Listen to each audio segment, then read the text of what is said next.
Tripathi from master classes welcomes to you all. आज का हमारा टॉपिक है यहाँ पे राज्य मंत्री परिषद, जिसमें हम गवर्नर, मुख्यमंत्री और इनके बारे में जानना चाहते हैं। सबसे पहले हमने जैसे हाई कोर्ट, सुप्रीम कोर्ट और सेंट्रल गवर्नमेंट के बारे में जाना, तो मेनली जो डिफरेंस होता है as compared to central government और स्टेट गवर्नमेंट वो समझते हैं। सबसे पहले यहाँ पे बेसिस आधार, संवैधानिक प्रमुख जो सेंट्रल गवर्नमेंट का होता है वो राष्ट्रपति होता है, जबकि स्टेट गवर्नमेंट का दोस्तों गवर्नर होता है यानी कि राज्यपाल होता है। जबकि वास्तविक शक्तियां जो होती है केंद्र सरकार में भी केंद्र मंत्री परिषद के पास होती है और राज्य सरकार में राज्य मंत्री परिषद के पास होती है।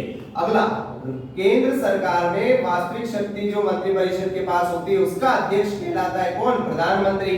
जबकि राज्य मंत्री परिषद का अध्यक्ष बनता है हमारा मुख्यमंत्री। तो यहाँ पर हम राज्य मंत्री परिषद में यही देखने वाले राज्य की कार्यपालिका में कि गवर्नर के मेनली क्या रोल है। सबसे पहले गवर्नर जो है वो दोस्तों आर्टिकल 153 आर्टिकल 153 के तहत गवर्नर का प्रावधान है।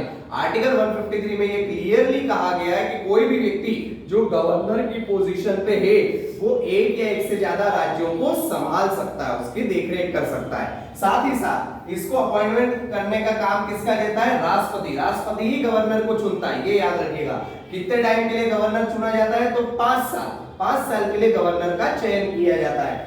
156 ए इस आर्टिकल में ये दे रखा है कि प्रेसिडेंट के पास ये पावर है, president has this type of right कि वो आपके गवर्नर को हटा भी सकता है, साथ साथ में उसको ट्रांसफर भी कर सकता है from one state to another state. साथ ही में क्या एलिजिबिलिटी क्राइटेरिया होता है to being the governor of the particular state? वो क्या क्या चीज है? सबसे पहले ही must be a citizen of India, वो एक भारत का नागरिक होना चाहिए। साथ साथ में उसकी मिनिमम एज क्राइटेरिया है 35, याद रखिएगा।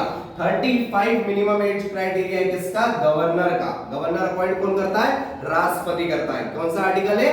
153 है। क्या होना चाहिए? इंडिया का सिटीजन होना चाहिए। संसद और राज्य विधानमंडल में वो मेंबर नहीं होना चाहिए, ना तो parliament. Parliament it means we are talking about Lok Sabha और राज्यसभा, उसका या फिर राज्य विधानमंडल का सदस्य वो नहीं होना चाहिए। साथ साथ में किसी भी लाभ के पद पे नहीं होना चाहिए, किसी भी प्रॉफिटेबल पोस्ट पे नहीं होना चाहिए। Profitable post it means that he is not a member of या he is not employ of any governmental organisations, right. अगला, वो या तो पागल और दिवालिया भी नहीं होना चाहिए, ना तो वो बैंकरप्ट होना चाहिए, ये तो कॉमन पॉइंट है, राइट। आफ्टर दैट वो उस राज्य का निवासी नहीं होना चाहिए। ये भी एक बहुत अच्छा एक संशोधन करके एक पॉइंट आया था जिसके तहत कोई भी गवर्नर जो बन रहा है वो उस राज्य का नहीं होना चाहिए, ये कोशिश करना चाहिए क्योंकि इससे बहुत सारी चीजें बच जाती है। अगला, नेक्स्ट है दोस्तों, एक आयोग था हमारा, एक कमीशन था जिसका नाम था सरकारिया कमीशन।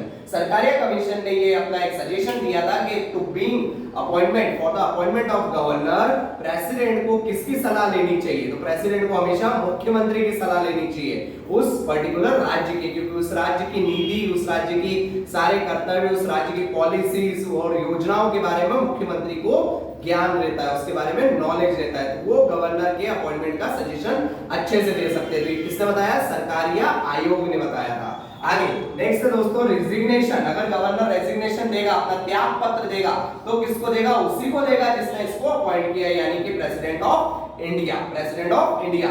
यदि मान लीजिए किसी कंडीशन में गवर्नर की डेथ हो जाती है, मृत्यु हो जाती है, तो उस पोस्ट को उस टाइम पर जब तक कि नया गवर्नर अपॉइंट नहीं होता है प्रेसिडेंट की तरफ से, तब तक उस पोस्ट को कौन संभालेगा?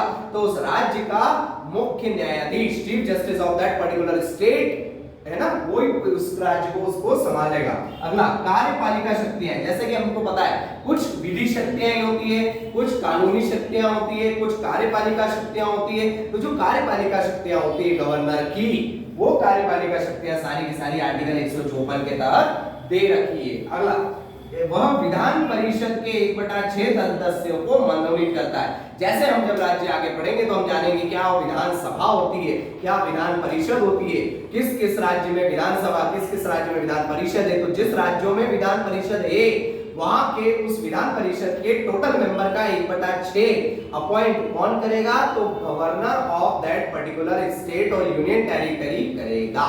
अगला, नेक्स्ट है दोस्तों, कोई भी विधेयक, कोई भी बिल है, वो जब तक लॉ नहीं बनता है, कोई भी विधेयक जब तक लॉ नहीं बनता है तब तक कि उसमें गवर्नर उसको अप्रूव करके अपने साइन नहीं करता है। नेक्स्ट पॉइंट, कोई धन विधेयक के अलावा कोई भी अगर विधेयक है, धन विधेयक यानी कि मनी बिल के अलावा कोई भी विधेयक है, कोई भी बिल है, तो गवर्नर उसको वापस से विधानमंडल, राज्य विधानसभा या विधान परिषद जिस भी जगह से आया है या पूरे राज्य की कार्यपालिका में वापस भेज सकता है, लेकिन मनी बिल को कभी भी रिटर्न नहीं कर सकता, उसे आगे पास ऑन करना ही पड़ता है। That is compulsion of that money bill.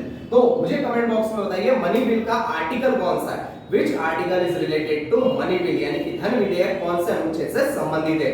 I hope you like this video, share to all of you so that everyone will get benefit of this.